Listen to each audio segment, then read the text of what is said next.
I'm Colin Woodard. I'm a reporter here at the Portland Press Herald and the author of 6 books of history, including The Lobster Coast, Rebels, Rusticators, and the Struggle for a Forgotten Frontier.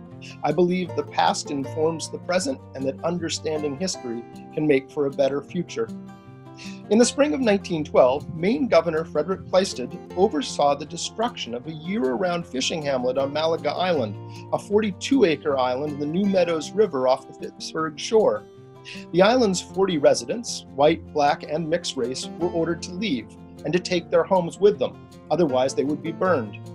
A fifth of the population was incarcerated by the state on questionable grounds at the Maine School for the Feeble-Minded in New Gloucester, where most of them spent the rest of their lives.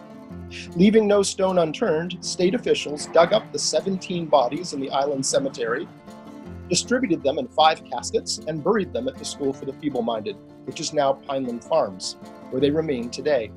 At least one of the newly homeless residents died of malnutrition and exposure on her family's ramshackle houseboat.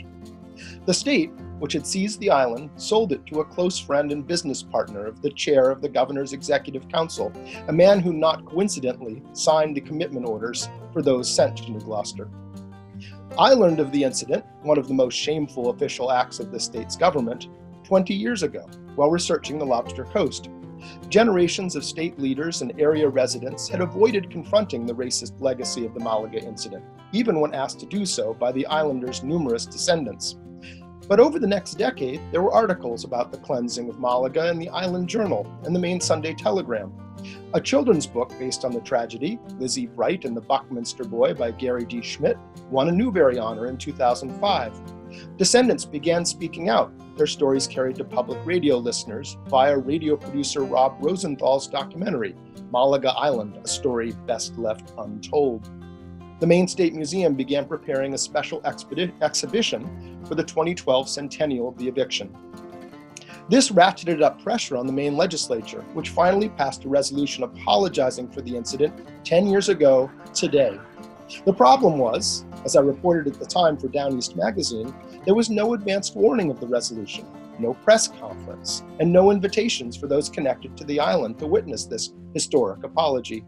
But in an August 2010 event in development, Governor John Baldacci accepted an invitation to attend a gathering of the descendants on Malaga and apologized in person for what his predecessor had done, an emotional event that several descendants said finally helped bring closure.